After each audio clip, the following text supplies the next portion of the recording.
Shalom, selamat pagi, salam sejahtera bagi saudara yang dikasihi Tuhan.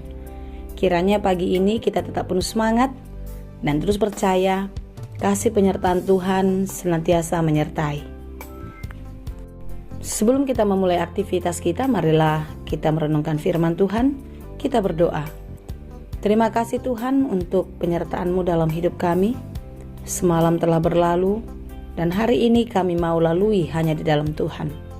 Kuatkan dan mampukan kami, dan ajarilah kami di dalam firman-Mu. Berfirmanlah Engkau, sebab kami siap mendengarkan. Di dalam Yesus kami berdoa. Kasih karunia dan damai sejahtera dari Allah Bapa Tuhan kita, dan dari anaknya Tuhan Yesus Kristus menyertai saudara sekalian. Amin. Firman Tuhan untuk kita pada hari ini, yang disesuaikan dengan Almanak HKBP Rabu 11 Mei 2022, tertulis dalam kitab 2 Korintus 4 ayat 11. Demikianlah dikatakan dalam bahasa Batak dan bahasa Indonesia. 2 Korintus 4 ayat 10 sada. Ai toktong dohami akan mangolu dope di pasahat tuhamatean.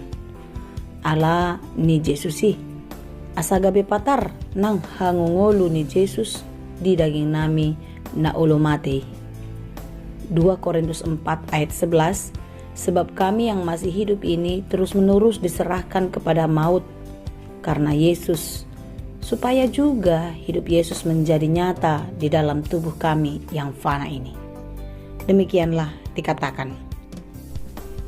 Saudara yang dikasihi Tuhan, masih ingatkah kita khotbah pada hari Minggu yang kemarin di Minggu Jubilate? Dorcas atau Tabita yang dibangkitkan oleh Petrus. Dorcas itu atau Tabita itu adalah perempuan baik, perempuan pengikut Yesus. Kita katakanlah dia adalah murid Yesus. Dia sangat baik sekali. Kebaikannya dilakukan banyak sekali. Dan dia menolong orang-orang miskin, memberi sedekah, dan memperhatikan kebutuhan para janda. Sekalipun begitu baiknya Tabita di dalam kehidupannya, itu semua bukanlah karena dia mampu melakukannya. Mampu secara karena dia bisa atau biasa. Tetapi yang mendorong Tabita untuk melakukan kebaikan di dalam hidupnya adalah karena ketaatan dan kecintaannya kepada Tuhan Yesus. Sebagai murid Yesus, dia terus meneladani Yesus dan melakukan perintahnya. Demikian baiknya, demikian taatnya Tabita. Tetapi dia tidak luput dari kematian. Tabita yang baik, Tabita yang dicintai banyak orang, mengalami sakit dan akhirnya mati. Saudara-saudara yang dikasihi Tuhan, semakin kita dekat kepada Tuhan, semakin kita percaya, akan semakin banyak pula pergumulan yang terjadi. Semakin banyak hambatan yang menghalangi kita untuk membuat suatu kebaikan di dalam kehidupan.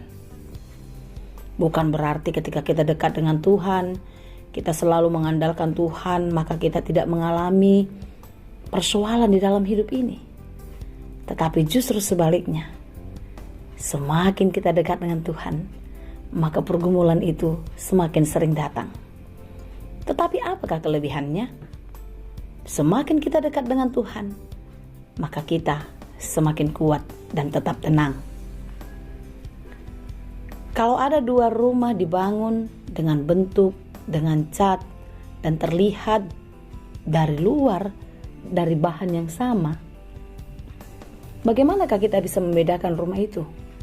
Sementara rumah itu akan kena sinar matahari sama-sama, kena hujan juga sama-sama. Mungkin kalau ada angin yang kencang, rumah itu pun akan menerimanya sama-sama. Apakah yang membedakan kedua rumah itu? Tentu pondasinya. Rumah yang pondasinya kuat, maka akan membuat rumah itu tetap berdiri dengan kokoh. Sekencang apapun badai menerpa, dia akan terus kokoh, berdiri tegak.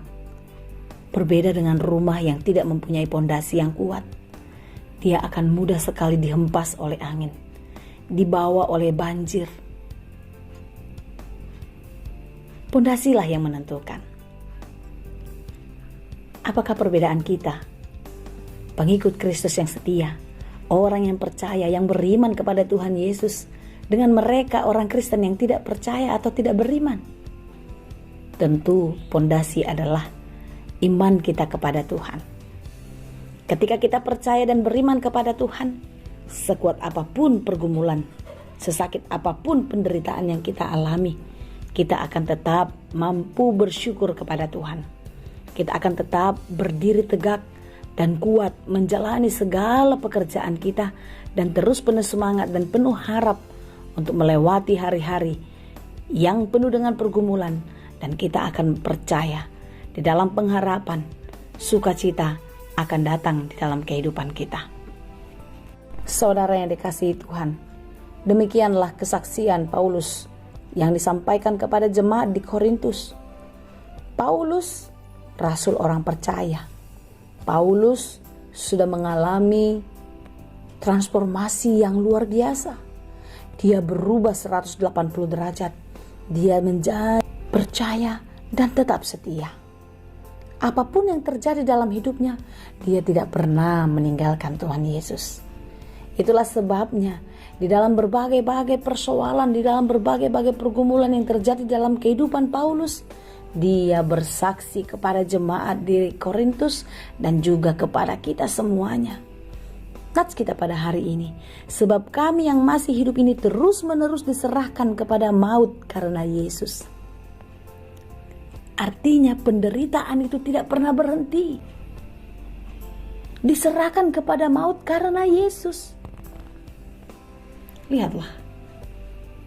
Seharusnya ketika kita dekat dengan Tuhan, maka kita akan selalu baik-baik saja, bukan? Tidak menghadapi kesulitan. Seperti di dalam perjalanan kita melewati jalan yang mulus, tidak ada hambatan.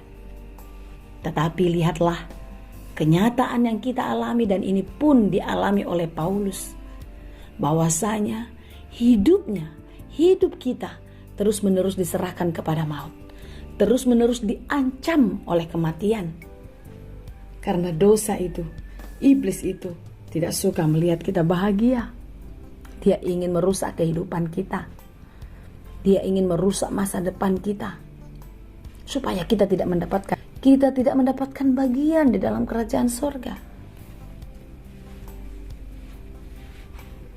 Tetapi sekalipun demikian, karena Yesus kita akan mampu. Karena Yesus kita akan kuat. Karena Yesus kita akan berani menghadapi tantangan. Karena Yesus kita pasti menang. Amin. Ya, tetaplah kuat, tetaplah tegar. Selama kita masih hidup, kita tidak akan luput dari persoalan itu. Tetapi selama kita dekat dengan Tuhan, maka seperti rumah yang punya pondasi yang kuat tadi, kita pun demikian. Kita akan tetap tegak berdiri, menatap ke depan, melangkah maju penuh harapan. Lalu dikatakan lagi, supaya juga hidup Yesus menjadi nyata di dalam tubuh kami yang fana. Ketika kita tahan di dalam pergumulan, ketika kita tahan menghadapi berbagai-bagai pencobaan, di sanalah dinyatakan, di sanalah pembuktian kalau kita ini hidup hanya mengandalkan Tuhan. Hidup hanya berserah, hanya berlindung di dalam pengasihan Tuhan. Kuasa Yesus nyata di dalam penyertaannya, kita mampu melewati semua. Oleh karena itu saudara-saudara yang dikasihi Tuhan, jangan pernah menyerah ya, tetaplah semangat. Kiranya Tuhan tetap menguatkan kita dan kita tetap semangat menjalani kehidupan sekalipun berat, sekalipun penuh tantangan. Percayalah, di dalam Tuhan kita pasti menang. Amin. Terima kasih Tuhan untuk firman-Mu, firman-Mu yang menguatkan kami, firman-Mu yang menghibur kami. Sekalipun kami berjalan di dalam kehidupan ini penuh dengan pergumulan, penuh dengan ancaman, tapi kami percaya di dalam Tuhan kami akan mampu melewatinya. Di dalam Tuhan kami akan kuat dan akan menjadi pemenangnya. Terima kasih Bapa, hanya di dalam Yesus kami berdoa. Anugerah Tuhan kita Yesus Kristus, kasih karunia Allah Bapa, dan persekutuan Roh Kudus, itulah kiranya yang menyertai dan memberkati kamu sekalian. Amin.